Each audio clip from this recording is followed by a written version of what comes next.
Hello, fellow yappers. I'm Ruchi. And I'm Shalini, and we're your hosts of Binge Yap Repeat. We're two best friends who spend an embarrassing amount of time binge watching TV, and honestly, we just need to talk about it. If you're here, we're guessing you do too. Fair warning, this is a spoiler-friendly zone. We will be discussing lots of spoilers. So, if you haven't watched the show yet, hit pause, go binge, and come back when you're ready to yap with us. And now, it's yap time.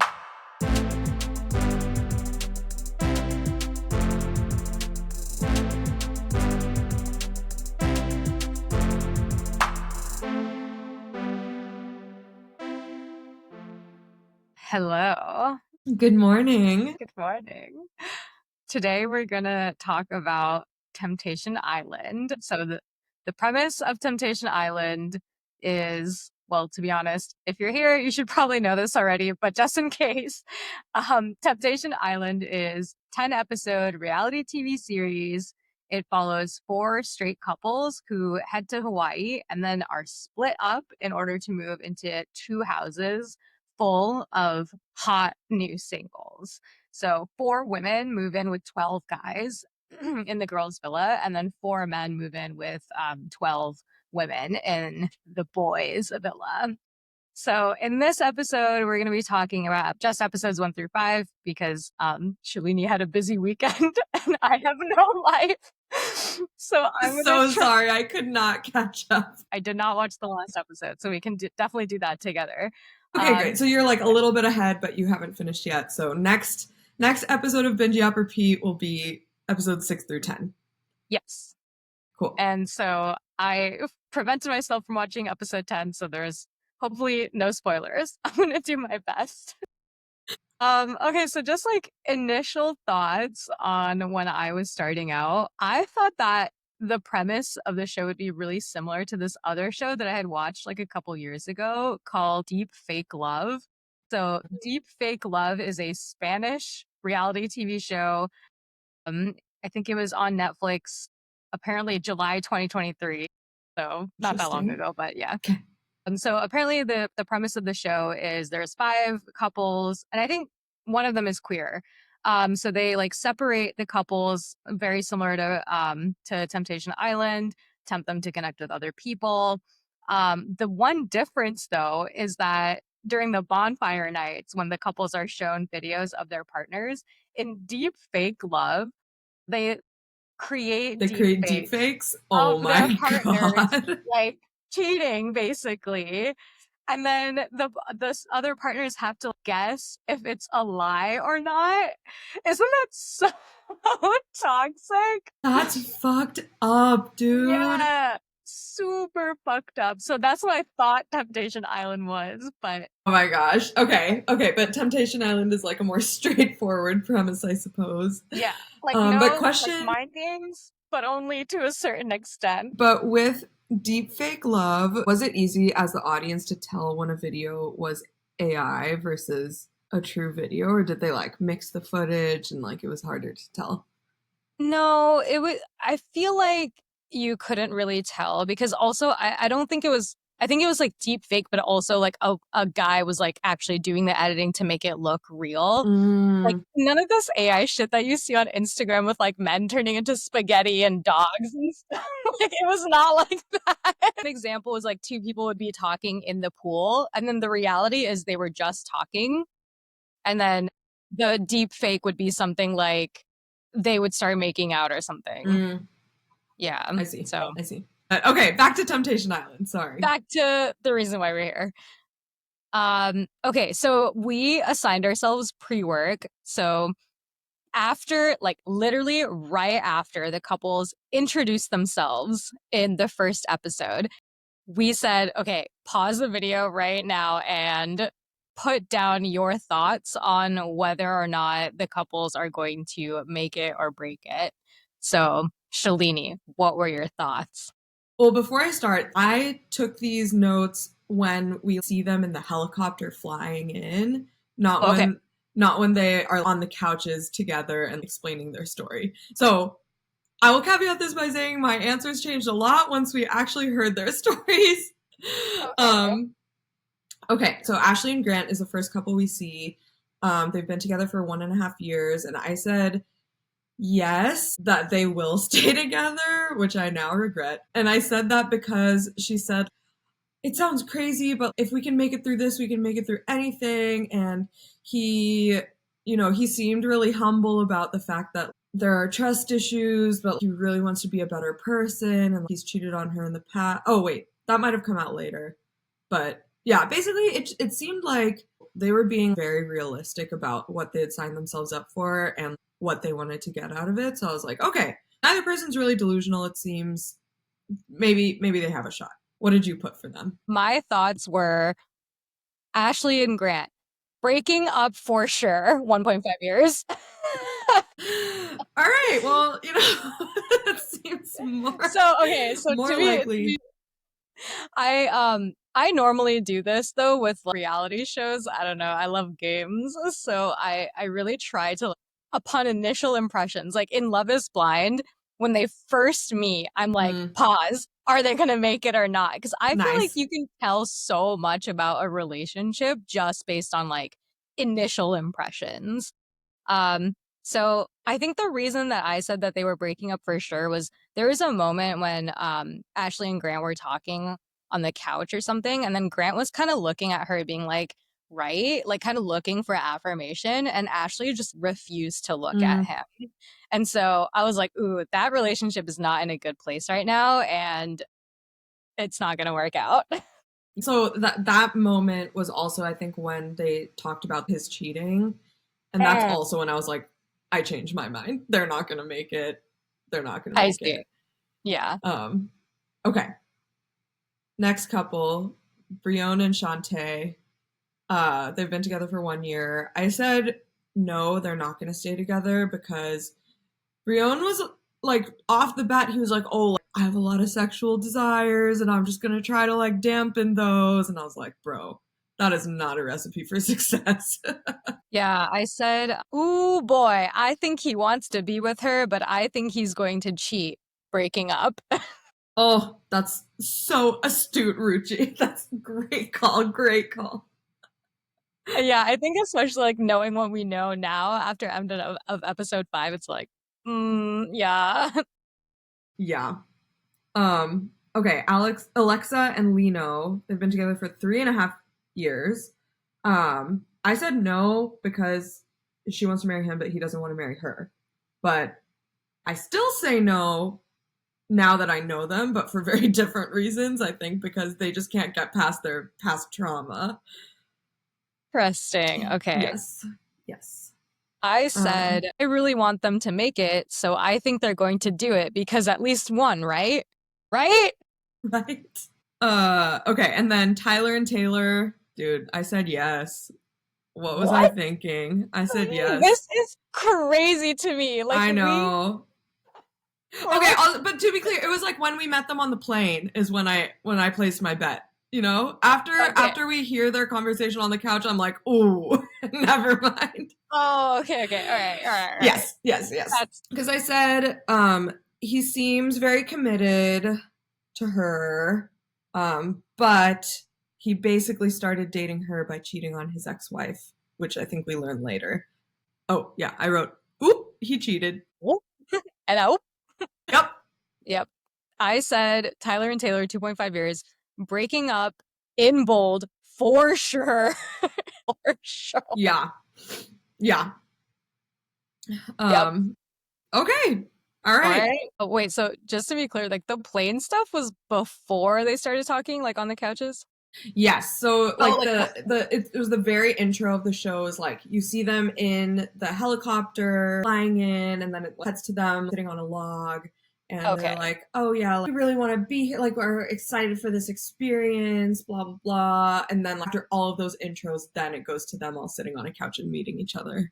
Okay, I see. So did you amend it after the stories? What is your ranking I after didn't officially amend it, but my unofficial, like, what I remember thinking is that I don't think any of these couples are going to make it. If anyone does, it's going to be Alexa and Lino, just because they seem the most committed to each other, and by that I mean Lino seems more committed than the other men. Yes. Oh my gosh. It is crazy how uncommitted the other men are. Oh, actually, Crazy. this is a good segue. So I have a theory. Um, my theory is that Taylor and Tyler had already broken up beforehand, and like now they're just here on the show to like get clout or whatever. So maybe during the audition process they were together, but I think in between audition and the show starting, I think they had broken up. Really? How come? I think just like the way that they have already kind of given up on each other, the way that they talk about each other, I just feel like the emotions aren't there, or rather than being hurt about like actions that the other person is doing, they immediately go to anger and then they Mm. immediately go to, okay, well, I don't care. So I feel like Mm. they do that a little too quickly, which makes me think, I mean, maybe it's like one of those things where it's like, oh, maybe they hadn't officially broken up, but like emotionally they were not there. I don't know, but that's my theory. Interesting. Okay, because I didn't think that just because at the second bonfire, after we see him sharing a bed with Kay and talking about like cuddling with Kay, she seemed so, when she was like, I'm so broken, everybody leaves me in my life. That seemed genuine to me and not affecting emotions to pretend like she's still with him. But That's yeah. true. But I can also see her being someone who's like, when we broke up in that moment, I felt these emotions and I bookmarked them for now, which feels like really manipulative, but also Mm. like, I think, yeah, I think Taylor is that smart, honestly. I actually put in my notes, I was like, I can see Taylor being the CEO of a Fortune 500 company. I feel Oh my like she god. has the discipline and the intelligence to do that. That's the kind of person that she strikes me as. Very put together, very disciplined, and kind of hard on herself. Mm. Be a psychopath, but honestly, that's kind of what you need. Interesting. Okay, that was not my read on her at all. I thought she needs some self-esteem. Like she's so low on self-esteem to the point where she's like, what else can I do to keep this man that keeps cheating on me? And it's like, no, girl, nothing. Like drop him. He doesn't deserve you. Why do you think he deserves you? And Yeah. so, yeah, yeah, I that's my really, main takeaway about Taylor is that she really, really needs some more self-esteem. for sure. Yeah. I think like what I put in my notes is like once she fixes her self-esteem issues, she could be the CEO of Fortune 500. Okay. Yeah. Yeah. Okay. All But right. I'm on board. okay, like along those lines, I really liked Mark, the host. I really liked Mark's advice to her during that Mm. bonfire night, where she was just like, I'm broken. Everyone who has come to love me leaves me. Friends, family, romantic relationships, everyone leaves me. And it's because like I'm not worthy enough to keep me and like I would leave myself. And then he was like, do you know how awesome you are? And I was like, tell her how awesome she is. She needs to Hey, know. that's true. I mean, it was good. Objectively, it was good words that he said. But I would have had the same reaction as her, which is like, you don't know me. Like, it doesn't do anything for me for you, a stranger, to be telling me I'm awesome because you're not basing that off of anything, you know? Yeah, that is true. That is true. What do you think about Mark's advice in general? Dude, I'm like, who hired this man? Is he a qualified psychologist? Like, I don't know. Maybe we should do some research on him. But yeah, who is he? Well, Oh my gosh, you I'm did? glad you asked. Oh my god. Oh my god. Okay, I didn't do that much research to be honest, but these are like two of my fun facts. Mark Wahlberg, the host, as you know, is actually not Mark Wahlberg with an H. So I know that Right. was Not to be probably confused with Mark not to be Wahlberg. confused with Mark Wahlberg. But Mark Wahlberg did host Antiques Roadshow. So Oh, naturally. He's qualified to. naturally he's good at appraising situation. LOL. Oh my god. Okay, so he's just like a TV host. He's not Yeah. a psychologist. No, Because not at some of the all. things he was saying, I was like, okay. If a Yeah. therapist was telling me that, I would be like, oh, that's great. But now that I know that he's not a therapist, I don't know if I trust him. Yeah, it's like someone someone who has been to therapy. That's kind of the vibes that he gave me. But I also think that maybe I'm biased because I felt like the stuff that he was telling the guys, like, I understand his whole role is to be supportive. And like, I think he was supportive to the women for sure. But like to the guys, he was trying to be a supportive person to the guys. And I was like, the stuff that they're doing is objectively horrible. Why don't you just say that? I'm sure as the host, he's not supposed to bias their actions at all or influence what they might decide to do and more just like reflect. But yeah, I did like that at some point. I think it was to Brienne when Brienne was talking about like Shantae. Then Mark was saying, Brienne, you keep talking about her. This should be about you. Or maybe it was the opposite, where he was like, you keep saying me, but like, what are you doing for her? Or something like that. And I was like, okay, I'm glad he's keeping them in check a little bit. Yeah, Yeah. for sure. Oh God, I hope this isn't a spoiler. Okay, if it is, it's like a very small one. But Mm-hmm. I do think that we've seen kind of growth in both well, not Brienne yet, but we've seen I do think I've seen some growth in him a little okay. bit, but say what you were gonna say. Well, I was thinking Brienne, yes, but also Alexa and Lino. There was also growth there. Mm, Because I think they both realized that their issues holding them back from progressing in their relationship were not relationship issues, but like individual issues that they needed to deal with individually. And so, like, I do think Mark helped them understand that a little bit more. yeah. And I do think actually the experience on Temptation Island, as toxic as it is, did help them get there. So, Yeah, I agree with that. Yeah, I was gonna say about Brion, like he at the second bonfire, what we see of them is she's just talking about him and how like he says he wants someone who wants a threesome, but like also her. And then he reacts to that. And he's like, I like what she's saying that I need to work on. I do feel like I'm working on that here. Maybe, well, okay. He had a threesome, which is not good. Like he cheated on her. But then afterwards, when he had to choose someone for a date, he intentionally didn't choose anyone that he was already physical with because he wanted to separate. He was like, that's a recipe for failure for myself. Like, I'm going to choose to go with someone who I don't have a physical connection with yet, just so I can like, challenge myself more.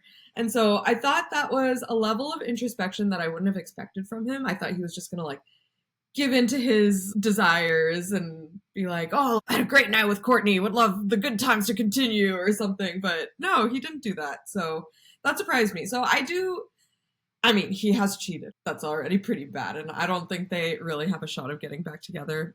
I mean, I hope they don't. But that being said, I was surprised by his choices. And I do think in his own way, he is challenging himself.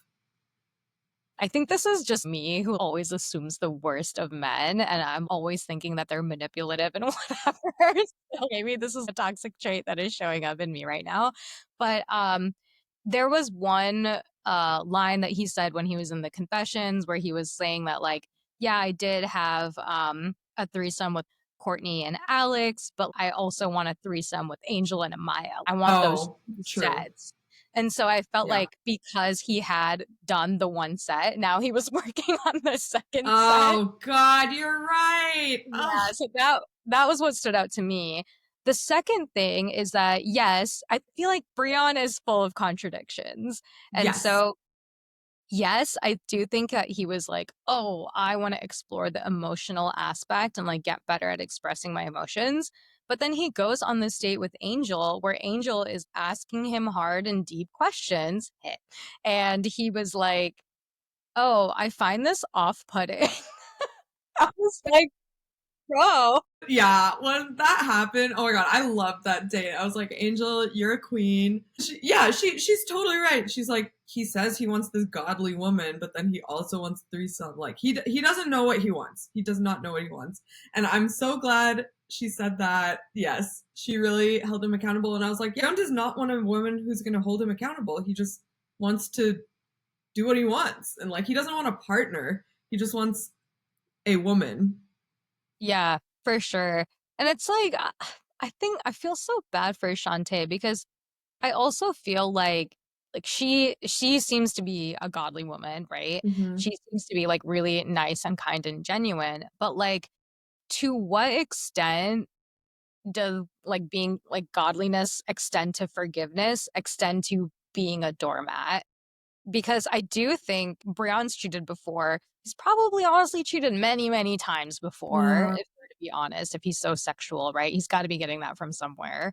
And so how much of that does Shantae know, and how much of that does she feel pressured to be a kind and forgiving person and accept him for his flaws, knowing that his flaws are like completely morally orthogonal to Yeah. what she stands for? Yeah. I would hate to be in her position. I want to know what she sees in him. I don't know if we've heard very much of that. Why she wants to be with him. I guess we haven't heard a lot about that about from any of the couples. I have a Except theory. So my theory is I don't know what Shantae does for a living, but I do think that Brian pays the bills. I want to say because really. yeah, I think the whole reason that they met was Shantae needed some financial help or something. Oh And so, like, yeah, that's that's right. how they met. And then Brian offered financial help and apparently is good with numbers and good with money and stuff. So that's what I think. That's why I think Shantae is kind of financially dependent on him, maybe. And that's why she really wants this to work. And that's why she thinks that, I want this financial security and Brian is offering that. And so if he also wants to do all of these other things, I kind of have to grin and bear it, I Yeah. feel. And then she's also assuaging the cognitive dissonance by saying, this is what it means to be a Christian. I'm accepting my husband or my future husband for all of his flaws. And this is why I'm a godly woman or something. That's Yeah, my, that's a really good theory because I can see it makes me so sad when there are power imbalances like that in relationships because then the person in power just feels like they have more free reign. And yeah, sometimes the other person who's benefiting from the other person just feels like they have to put up with so much. So sad. yeah. It reminds me of in Big Little Lies. Did you ever read that and or watch the show? I think I watched the show. Yeah. Okay, so Celeste is played by Nicole Kidman. Her husband is abusive, and in the book, Leanne Moriarty does a really good job of explaining Celeste's reasoning, and she's like, "Yes, he hits me sometimes, but he's the best father. He gave me these two kids that in the book they say that it was really hard for them to get pregnant. So she's like, he's given me these two beautiful kids. He does so much for me. He goes to their school events with me. He has provided this amazing house, blah, blah, blah. Also in the book, she's the only one that's rich. It's not like the whole town. And then she catches herself almost saying, hitting me is worth everything else that I get from him. And then she catches herself and she's like, oh my God, what am I thinking? But yeah, I do think a lot of people think that way in relationships sometimes. They're like, well, I can put up with this inconvenience, quote unquote, because of everything else I get. And I don't know. It's just very sad. Yeah. I think in those moments, it's hard to see the forest for the trees, I guess. And that, Mm, yeah. So I wonder, again, I don't know like Shantae's financial situation, but yeah. Also, way to go making an analogy. The two cinematic masterpieces in our lives, Big Little Lies and Temptation temptation. Island. Listen, I got the whole spectrum. Nicole Kidman and Temptation Island uttered in the same sentence. Amazing. I'm so sorry, Nicole Kidman. Oh my gosh. Okay, should Okay, we talk about some other couples? yeah. Let's talk about Grant and Natalie. Grant and Ashley or Grant and Natalie? Grant and Natalie. Okay, okay, all right. Ooh, getting right Well, into like it. the whole trifecta. Grant, Yes. Natalie, Ashley, but specifically Grant and Natalie. So one thing that I laughed at actually was when Grant and Natalie they fuck in the shower and stuff, Mm-hmm. and literally the next day Grant is on this hammock Oh my playing God, his the guitar. guitar. And that, like, it felt like AI generated lyrics, honestly, because he said, I Oh, quoted this. yes. Okay, let me find it. He says, I started something I should have never begun. And then ends the song and immediately turns to Natalie and is like, how's it going? Okay, but to be fair, his conversation with Natalie on that hammock was like, I need to chill, right? Wasn't he like, I low key regret what we did? Yeah, so curious to see your thoughts on this because Mm-hmm. I wrote this down. I was like, honestly, this is par for the course with Mm-hmm. Grant. It feels like Grant had so much sexual tension with Natalie, and then once he finally acted on that sexual tension, he was like, well, now I know what it's like to be with this woman. And so Yeah, the now I'm like, post nut clarity, as they say. yeah, exactly. And he's like, now I'm over it. So I was like, what the fuck? Yeah, I truly wonder like Ugh, what Grant was thinking in that moment. Like, I I hate Grant so much. I like surprisingly don't hate Brion as much as I hate Grant, just because I feel like Brion is at least real with himself, but Grant just is so delusional, and he's like, yeah, I don't think it's working out with Ashley. It's like, dude, it's been 2 days. You couldn't last 2 days before you're kissing another woman. Good yeah, God. And then, yeah, I what was your question? but just like I'm just talking general about how much thought. I hate him. Okay. No, it Um makes sense. yeah, no. And then when the two new women came in and he was like, "Oh, I like want to make Natalie a little jealous." And then she's like not about it, and she's like, "If you want me, come get me. If you don't want me, don't." And then he's like, "Well, like she's so wise, and Ashley liked when I was a little toxic," and like just blaming Ashley, and it's like, I'm sure Ashley didn't want you to be toxic. Yeah. Ugh. Ugh. Ugh. Freaking Grant is Walmart Andy Samberg over here. Walmart, Andy Samberg. God. Yeah, no, he was. Yeah. Oh my god, bad news. Just even from was it the first night that he and Natalie are like out really late, and you see the night cameras on them on the couch, and they're cuddling, and then they like go to the kitchen counter and are so close to kitchen. I was like, dude, you're done. This is Yeah. the first night. Like, Yeah. no, no. That's like what I put too. I put in my things to discuss notes. I put Grant and Tyler are acting like they're just straight up dating. Like they're going to town, which I don't know. Maybe I mean it supported my theory that like Taylor and Tyler were kind of broken up already. Mm. Uh, but I feel like Grant just is an asshole. And may I take this moment to remind us that Grant is 28, Natalie is 22, and Grant has a child, a daughter. Yes. Oh, I didn't realize the age difference was that much. Natalie's so mature, honestly. She really is. Yeah. Yeah. I wonder what her story is. I wish we could like get to know Yeah, I a little bit. know. It's tough not to feel some sort of way about Natalie just because obviously like we know Ashley, but I would say like this show and the plot aside, I do really like Natalie. Yeah, I do like her. I mean, like, women supporting women. I like honestly all of the women in this show. Mhm. Everyone's got their flaws, but I truly detest the men. Like Dude, yeah. specifically the men in I the couple. know. Yeah. The three men. I'm still okay on Lino. Yeah, Yeah, Lino's fine. Lino's he's good. fine. He's the only one that's actually trying. And any time that he does get close, let's not even say towing, let's say looking at the line. He's very clear about it. He's like, hey, we're here because we want to see if we would be tempted. And you looked at me and we made eye contact. And like, I thought that was kind of attractive, I guess. He's trying to manufacture feelings. Only no. Only no. Yeah, he's a little cutie. Yeah. Okay. So one thing that I wanted to talk about was this line that Ashley says, and she says, I know Grant loves me. I just don't know if Grant loves me enough to respect me in this situation. Mm, So the reason I wrote this down is because I think for me, like love and respect are like so intertwined that like you can't have one, well, you definitely can't have love without having respect, right? So I feel like the fact that she knows Grant loves her, it's like maybe it's a different kind of love, right? Like I don't even know what it is, mm, but it's like it's you like if you love someone, you respect them. That's like part of it. Like that's like a major aspect of love.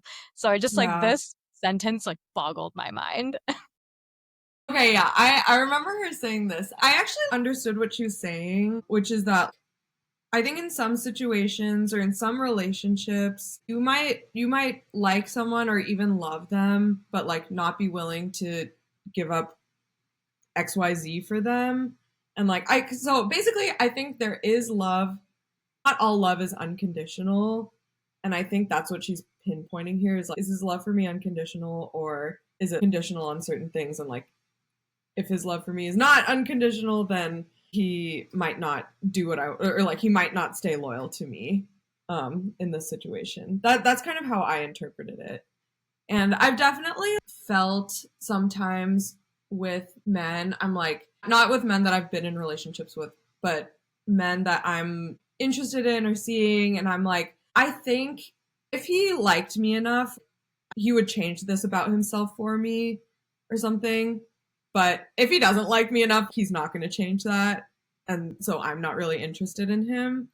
Um, and so I think I thought it had something to do with that, where I just don't know if he likes me or loves me enough to change this about himself. So that's how I interpreted it. I see. Yeah, and I think that makes sense. In every relationship, there is a give and take about, this thing that irritates me is part of who this person is. And so who am I to like, ask someone to change for me? At the same time, being in love is also accepting of all of the things. And so there is just some things that you're like, yeah, I can accept this and I love you for who you are. Yeah. But if who you are is a cheating scumbag, do I accept you for who you are? Oh God. Yeah. Yeah, I don't know. I just think it's interesting. I think this is one of the reasons why I watch reality TV is a lot of these relationships are so different from what I've experienced and what my friends have experienced. So seeing relationships like this between two people who I have never even seen in my life, to be very honest, Mm-hmm. is wild to me. Yeah, the like blatant cheating and then deluding yourself into thinking it's fine or still faulting the girlfriend you cheated on for things she's doing when it's not even half as bad is so crazy to me. So crazy to me. Okay, I did have another question. Speaking of bonfire night, what does bitch tendencies mean to you? Oh, okay. Okay. I loved when she said that. I thought she was referring to, when um towards the beginning, they're all sitting, like the four men are sitting in a row, and then the four women are sitting next to them, and then each of them choose someone to go on their first date with, and then their dates stand behind them. When she chose that, what was he? I think his name is like Chris or something. That guy. So when she chose him, he said like I hated his one liner about like, I can stretch your girl out, and then Yeah, he was like she's already stretched out, which was so fucked up. Honestly, everyone was yeah. like, dude, what the fuck? And then instead of saying, oh, I shouldn't have said that, he was like, I didn't like what he said. That's a bitch tendency, I think. Ah, okay. Yeah. Yeah, I see that. I see that for sure. Yeah, I think there's also something to be said about how Tyler kind of like jumps from woman to woman, it feels. Like Mm, when he went on that first date with Kay, he was like, "Oh, this is actually like my first ever like first date yeah. because with everyone else we were like friends before and so we had hung out many times before. I think that happened with his ex-wife and it happened with Taylor. So he was like, oh yeah, this is my first official like first date. Well, A, yes, he's definitely a serial monogamist and just does not take time to be single and figure out what he wants in life, probably.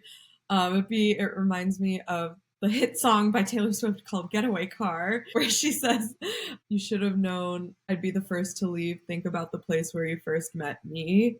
And so it's like, oh yeah, I guess he would be telling Taylor in this situation, like, of course I jumped from you straight to another woman because that's also how our relationship started.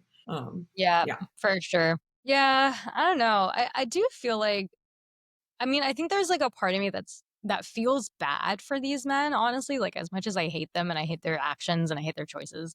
I do feel bad because one thing that is really clear, all of the women in their villa, they're having really emotional conversations, talking to these other guys from a guy's perspective. What do you think about this? And then Mm-hmm. they're also talking to their other female castmates, being like, what do you guys think about this? How do you feel? And then they're really giving each other a lot of emotional support. And I feel like it's so different because when we look at the guy's villa, it's all emphasis on physical. So it's a lot of lust and boobs and ass and just a lot of skin, you know what I mean? Yes. Yeah. And so there's not a lot of conversations around like, the emotional needs of people. And so I think that is really sad. And, like, Mm. yeah, I think it feels like the only person who's really like journaling, which I love that they have given them journals. That is Yes, really me nice. too. They really only show like Lino journaling. Do you think the Yeah. other men have touched their journals? I think Breon has. Mm. Sorry, this might have been in a later episode, but there's an episode where he at least talks about journaling. Oh, okay. Okay. And then I don't think any of the other guys super Ugh. telling. Be more Yeah. introspective, men. I mean, I also think if the men wanted to have more emotional conversations, the women would do that with them. They just don't want to do that. I don't Yeah. know. And I think in the women's villa, if our girls like felt more open to physical things, like I think the singles who are in each villa are just like feeding off of the energy of relationship people that they're in the villa with. And I think the single women are like, they're down, so let's fucking go. And then the men are like, okay, they just need a friend right now, so I'm gonna do that for them. So I don't know if I feel bad for the men. I think if they wanted to have those conversations, they could. That's true. I think what I'm trying to say is it just feels like being emotionally open is not a part of their actions. And maybe they Mm, haven't been in environments where that was encouraged. So yeah, I don't yeah. know. I mean, I definitely, in the holistic sense of men can't as easily open up their emotions to other people and feel comfortable talking about emotions. I do feel bad for men in that sense because I can literally turn to anyone in my life and say, "Can you please have a conversation with me about this thing I'm going through?" And I don't think a lot of men feel that way. So I do feel bad for men in that global sense, but in this specific scenario, I'm like, yeah. I don't know. Yeah, Oh, that's also that reminds me, well, yeah, that reminds me of one thing that Grant said where he was like, I know I'm a good person. I know I'm a good person at heart. And this is after he showers with Natalie. And I'm like, dude, I don't think he's learned the lesson that you are the choices you make. And he thinks despite the choices he's making, he is a good person. I mean, I'm not saying he's a terrible person, but he just doesn't see that. He's like, I'm not a terrible person. I just can't help myself. And it's like, no, what makes you a good person is holding back from that. Yeah. yeah. I totally agree. I think I actually had put this in my notes. Like both Ashley and Grant kind of double down this idea that oh, Grant is not a bad person. And he's like a good father and he well obviously is not a good boyfriend, but he's at least that. And as a person, as a human, he's a good human. And then again, this is like a toxic part of me that's now speaking. I feel like, is he though? You know what I mean? From what we see, it's like, I don't think like yeah, exactly. From the actions that I observe, I don't think he's a good person. He he doesn't speak that kindly about Ashley. He definitely disrespects her by going off and crossing all these boundaries. He kissed Natalie on the first date. Then he, showers with her, and crosses the ultimate boundary, basically. Mm-hmm. And then I don't know. I just don't think that, okay, because you've never physically injured someone or because you've never intentionally killed someone, that's the only thing that makes you a bad person. And so Right. It's like, what do you think makes you a good person, Grant? yeah, exactly. And I'm like, no, you've intentionally hurt all these people. And even after he showers with Natalie, he basically goes to Natalie and is like, yeah, we need to pause because I regret this. And then she was like, I knew this would happen. And so he's playing with so many other people's emotions that I'm like, I don't know. I don't think this is a good person. Yeah. No, for sure. It's hard to defend yourself when you're like openly cheating and Oh, I had like a whole theme about double standards. Since we were like talking a little bit about the difference in the vibes of the two villas, but I yeah. wrote a couple notes here. Okay. So I think the difference in the vibes is very clear. From episode 1, the women's villa is despondent and the men's villa is party. Yes. Yeah, holy patriarchy, Batman. Yeah, so then the men are playing games out here. Mm. The fact that the women in this house are already feeling like Grant is playing games Oh my when God, he's I in know. a relationship with someone else. Natalie was like, oh, please, I don't play these kinds of games because he was trying to make her jealous or something. He's literally in a relationship with someone else. With So a it's completely different person. like Natalie, there's a whole meta game going on. This is just one game. Dude, Oh my I God. know. Seeing the Oh my forest for God. trees. Okay, Um, one thing about like the difference between the men's villa and the women's villa. I did find it really funny. Oh, actually, two things I found really funny. No, I'll get to the second thing later. But one thing I found really funny was like when Yaman, in the women's villa, he was like, the women loosened up a little bit tonight. And I was like, oh, they're finally having fun. I thought that was really cute. yeah, I also thought that was really cute. And then also, when the two new guys joined the villa, Mm-hmm. they were like, we gotta get some, we're gonna bring the energy, we're gonna bring the games. And I felt like that was a really fun night for them. So I did really enjoy how the two guys brought Yes. the energy.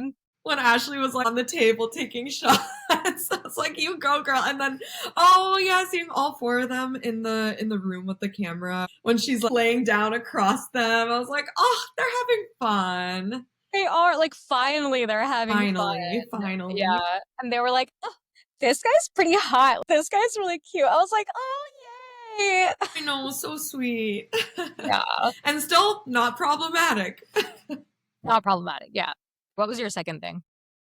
No, my second thing was that I just laughed so hard. This is completely unrelated, but I laughed so hard when at the very end of episode 5 when someone from the women's villa enters the tent and then the light goes off. And then Brion wakes up and he's like, "Oh, someone's fucking." Like all the other dudes were so confused what was happening. He's like, "Oh, someone's fucking." And then he has the realization, he's like, "This is what they felt like last night." Also wrote that down. I was like, God, it was like you could see like the wheels, like, so this is how they felt last night. It doesn't feel good to be woken up at 1 a.m. like this. Oh my God. I was Oh, like, so funny. So that's funny. what it took to like finally be empathetic to someone. Oh my God. Yeah. Okay, yeah. Patriarchy corner for a second. Like, the men clearly are not thinking about their girlfriend's perspective at all. And, like, all the women are thinking about their men's perspective. Yes. Which is so sad to me. And yeah, it's sad that the men, they're only thinking about themselves. And they think that their girlfriends will just be there for them if they want them. And that's also how the women are thinking. It makes me so sad. Like, women are not thinking from the perspective of, like, Actually, the only thing is that Ashley, when we meet all of the single girls for the first time, and they're standing in their red bikinis in front of the couches, Ashley's like, "If you can take him, you can have him." That was the Yeah. only thing where I was like, "Okay, Ashley, yes, I totally agree with that perspective." But otherwise, it just seems like the women are waiting around hoping their men will stay with them, and it's just so sad to me. For sure. Oh my God, so heartbreaking. I do feel like Ashley is ready to get over him though, which Mm-hmm. I like. Um, there was one thing that she said where she was like, the bright side of this is seeing Grant cheat on her, she felt relief, right? And she Mm, was like, well, now I know, like, this thing that I was scared of happening is like happening, and I know that it's happening. And so now I can fully let go of this relationship and I can now start to have fun and stuff and start to explore actual other connections in this house. yeah. So I thought that was, like silver lining, I guess. Yeah, yeah. I like that. I'm glad she's like loosening up a little bit and allowing herself to have fun. And then one more thing about double standards. I actually think this culminated in the first eliminations, right? So it was really interesting to see that the girls were like, "Oh, I just want someone to like be there for me and emotionally support me, and I'm not interested in anything romantic, and I Mm-hmm. want to eliminate this guy because he is giving me romantic vibes, and I don't want that Oh right yeah. now. And that's why I want to eliminate this person." And on the flip side, the guys were like, "Yeah, let's get rid of Reba because, like, she's just not fun enough." Like she's not even trying. Yeah. And I was also very surprised that they got rid of Mia because I thought Mia was Mm, getting a lot of camera time and she was being emotionally supportive to a lot of these men and yeah. confirming or like rejecting their choices, basically. And Well, so I thought that that was a crazy double standard that the men in the women's villa were getting mm-hmm. eliminated for the things that were propping up the women in the men's villa. Mm. That is Yeah, true. that was I guess my crazy. only counter to that is that I think the reason they eliminated Mia is the same reason that the women eliminated the men in the women's villa, which is that because Mia, remember, she goes up to Lino and she's like, "I like really wanted you to choose me for the date. You're not affirming me at all, blah blah blah." So like he decided to send her home. I think that's the same reason Alexa sent Green Eyes home. I forgot his name. Yeah, I Because also she's like he's coming on too strong. I'm like getting too much from him. Like he's too much. And I thought that was so. I think Alexa and Lino decided to send those two people home for the same reason. they're so in sync. They're so in sync. They are, dude. If anyone's gonna make it, it's them. Yeah, agreed. Okay, so end of episode 5, we have Mm, a cliffhanger where someone goes into what is it called? Temptation Haven on the girls in the girls' villa. Who do you think it was? dude, it's got to be Ashley and her man, right? Her new man, mullet Yeah, that's man. what I think I too. forget his name. Yeah, Hudson. Danny, I think. Oh no, where did I get Hudson from? I don't know, but I think it's Danny. It's Danny. Okay. Yep. Yep. Oh yeah, it's Danny. Um. Yeah, I think it's got to be Ashley and Danny, right? There are really only two options. It's either Ashley and Danny or Taylor and Yemen. probably Yemen. Yeah, but like, their relationship felt very much like a emotional type thing. It wasn't in the physical realm yet. Ashley and Danny at least was like getting there. Yeah, I liked their sensual. What was it called? Um, The yoga thing. sensual. Yeah, that thing. That was Yeah. so interesting. I was like, oh, Ashley. Yeah. And I'm I so also happy for you that you feel safe with him. yeah, exactly. I loved what she said when she was like, I am so glad I took you because there is no one else in the house that I would have felt comfortable doing this with. Yeah, that was so sweet. Yeah. One thought I just have that I just remembered. You know how all the boyfriends in the men's villa, anytime they went on a date and they came back, they're like, "Dude, that was the most fun date I've been on in so long," and stuff like that. And I was just thinking, you shouldn't be comparing this to your last date with your girlfriend. You should be comparing this to your first date with your girlfriend. Why are you it's not, you're comparing apples and oranges right now.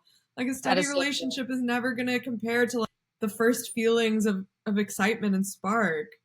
Yeah, that's so true. It's almost like they just forgot like those initial feelings of when they first met Yeah. their girlfriend and why they started dating to begin with. Yeah. Ugh. That's the end of episode 5, and so we have 5 great episodes left ahead of us. For me, I only have one. I'll probably watch that tonight, honestly. But I'm excited to discuss the endings with you.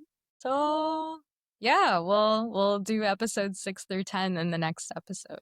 All right. So now it's time for our new segment that we name is still TBD. Currently watching, now binging corner. You get the idea.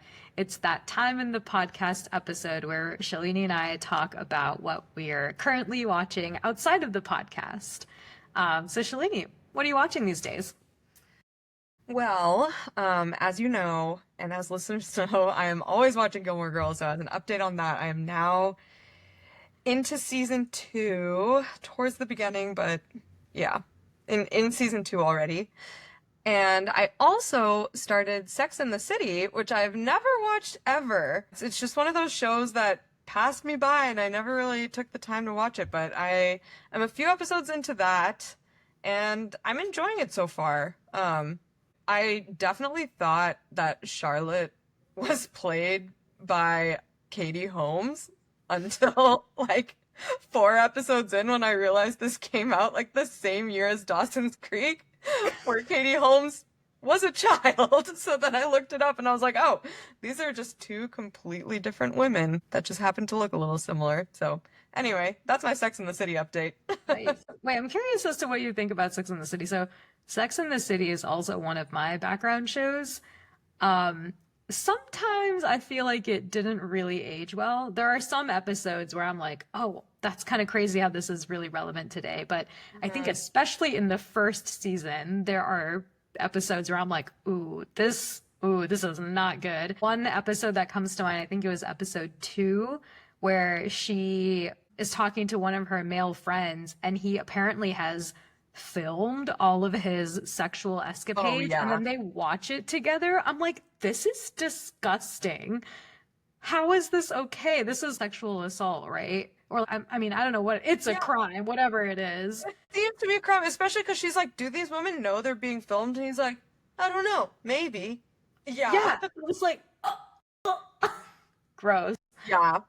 So definitely, I agree. Some stuff has not aged very well, but for the most part, I do think it was refreshingly ahead of its time for, women reclaiming their own sexuality and like taking their romantic life into their own hands and not just like depending on what men want from them. So I think I have been trying to view it from that angle and it's been fine, but for sure, if this show came out today, people would not respond well to it in so many Yeah. ways. I mean, it kind of is still coming out today with the new reboot, right? And just like Oh, that. yeah, but I'm guessing, I mean, I haven't seen that, but I'm guessing that they changed the tone of a lot of the stuff that they talk about in the I show. watched the first episode of And Just Like That, and I really did not like Carrie. But I think maybe that's the point of it, is that the tone of the season of this new reboot is that Carrie kind of feels like she can kind of do the same stuff that she did when she was in her 30s, 40s, whatever. But now Yeah. that it's a different generation, she found that she's not maybe not the icon that she once was. I'm not really sure, but I remember I just like I didn't like it. So I didn't watch further than the episode 1, but maybe listeners let me know if I should give it a second chance. Yeah, I do feel like reboots like that are hard because there's been such a long break since the original show, and the original show is beloved for so many ways that are just not reproducible. I feel like that this is also how I felt about the Gilmore Girls reboot, A Year in the Life, where, they restart the story 10 years later and the actors are the same, and they're trying to pretend like everything's the same except for that time has passed, but it just feels so different. I don't Yeah. know. Yeah, I almost don't even consider that canon. Whoa, hot Yeah, it feels take. just like fan fiction or something. Whoa. Yeah, I mean, at that point, maybe it is, because it's not only that so much time has passed, but the world has changed in so many different ways, and even the actors themselves have changed in so many ways. It's not just Yeah, a matter of, oh, imagine Rory, but plus 10 years. What do you think happens to Rory? It's like, right. well, no, like your entire world has changed in such drastic ways that it's kind of hard to mimic that in this created world, if that Yeah. made sense. Yeah, yeah, I think that makes sense. Yeah. Are you far enough along in Sex and the City to identify with a character? Are you like, oh, I'm such a Yeah. Samantha? Yeah, I think I'm some combination of Charlotte and Miranda. Yeah. Are you saying yeah because you are, or yeah because I am? I can see that. I think also I felt that way too. Okay. But then I was like, maybe I do have a little Samantha in me. You have Samantha in you for Oh, sure. stop. Yes, you def do. I'm sexually free. No, just kidding. You got a little sexually free Samantha. But no, just her confidence and her flirtation skills. I don't know. There's a lot about Samantha that I see in you. Gosh, thank Yeah. you. Wow, what a compliment. Wow. But yeah, I see the Charlotte and Miranda in you as well. There are aspects of you that are kind of traditional, but then you also are a very modern working woman who's like, I just want to get stuff done. Yeah. Yeah.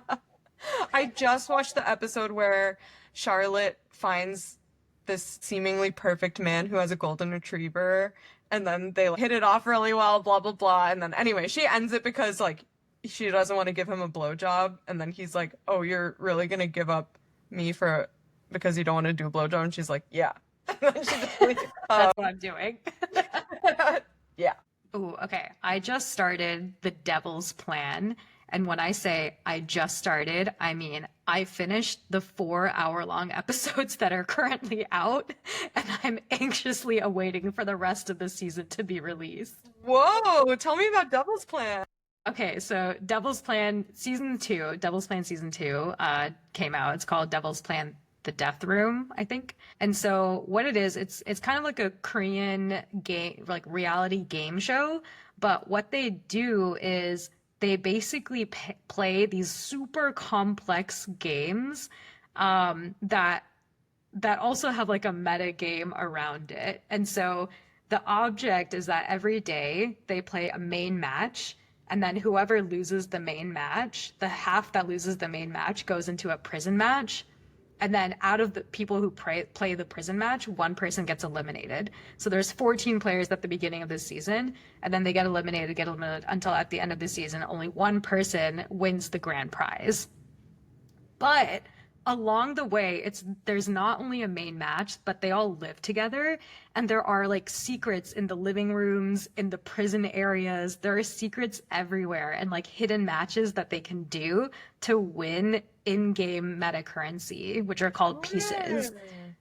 So it's super interesting, and they have such a star-studded cast for season two.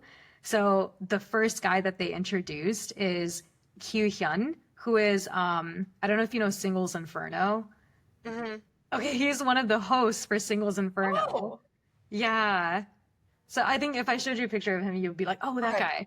Yeah. Yeah, so he's there. He was also formerly a member of Super Junior, which is this K-pop band from like a while back, but Fun. yeah, I didn't know that he was a member of Super Junior.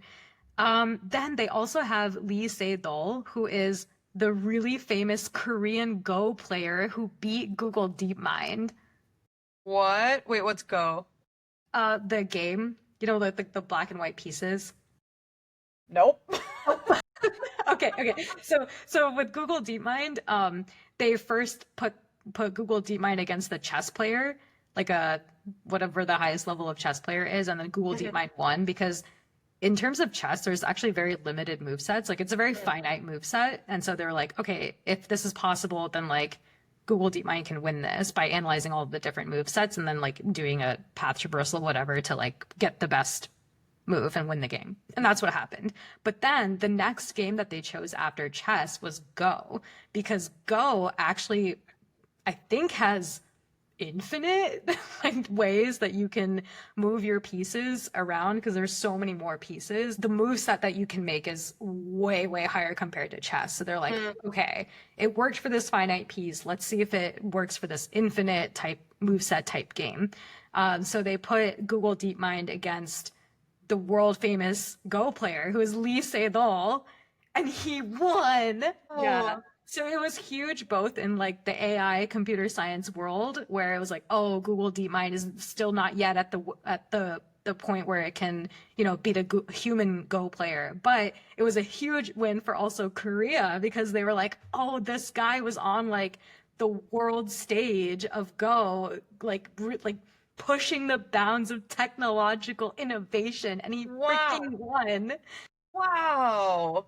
That's so cool. Yeah, so they brought him in as a contestant, which is crazy. Fun. What a eclectic group of I know. And the other player that I want to highlight is Justin Min, who is an American actor. Actually, he went to Cornell, and he plays Ben Hargreaves in The Umbrella Academy. Oh, okay. I haven't watched The Umbrella Academy, but I know about it. Yeah. You've probably seen him in some of the trailers. I actually don't know if it's Marvel. I think it was just like a Netflix Marvel type show, but I don't think it's. Yeah, it's a Netflix show. It's kind of like Netflix X-Men, I think. Okay. Viewers don't come for me if I said that wrong. Yeah, so I've been so into that show, and basically all of the different contestants are all very they are like high achievers in many ways. There was the Miss Korea winner. She also like went to a really like prestigious university and studied biochemical engineering and stuff. Like she was there as one of the contestants. So it was really cool. I'm so excited to watch it. You should definitely watch it. Okay. Interesting. The description is kind of giving Survivor meets Mario Party.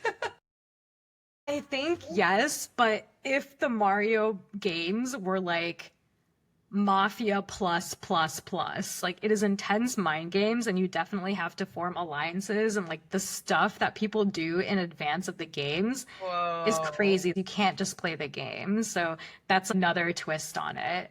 Oh. Hey, all right. And this is on what platform? And it's on Netflix. On Netflix. All right. I will give it a try. The other thing that I'm watching is not, well, I guess it's not currently watching, but I did watch the Four Seasons movie that came out. Okay, yeah. What did you think? I thought it was good. I definitely liked the TV show a lot more.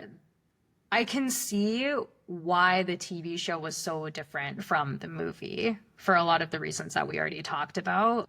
So I think the winter season was a lot different. It didn't end with Nick dying like we talked about, but I think one thing that they mentioned in the movie was that that couple, the 6 people in the couples, they all met actually through the women. So I think that is like even more goes to show that, if they met through the women and it's because all of the women were friends, and then Anne and Nick break up, there is no way Nick would be invited to any of those vacations. So I actually think it makes sense that they made that decision in the TV show to say, oh, Nick is going to make Ginny plan the vacation so that everyone is forced to go. And then in the winter season, Anne gets her turn, because in the movie, Anne, like, we don't see Anne again until the fall season, where she has to be there because it's parents' weekend for the college.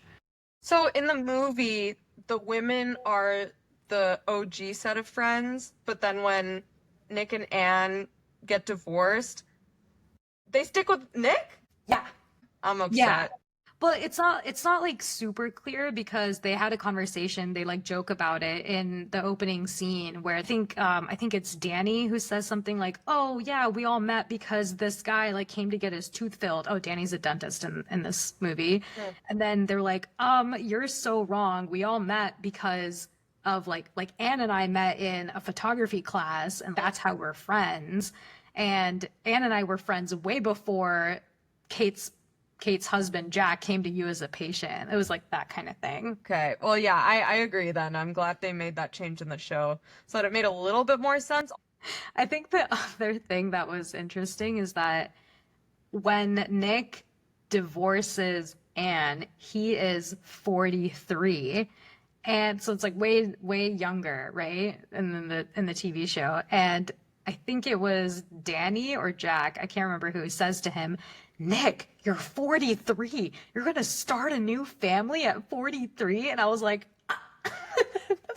like that's sometimes that's when people start their first family. 40's the new 30. Yeah, seriously. So I thought that was really times funny. have changed. Wow, that movie came out almost 43 years ago. Everything's coming up as 43. Yeah, so I thought that was interesting that they definitely revamped a lot of stuff to make it way more relatable, way more modern, and they did it in a really relatable way. So, yeah, I thought it was good. Cool. Well, I thought it was all right. The TV show is definitely way better. Yeah. They took something that was good and made it perfect. 10 out of 10. Yeah. Thanks for yapping with us. If you loved this episode, have some hot takes we missed, or if you've got a show you're dying for us to binge next, follow us on socials. We're at Binge Yap Repeat. Until next time, happy binging!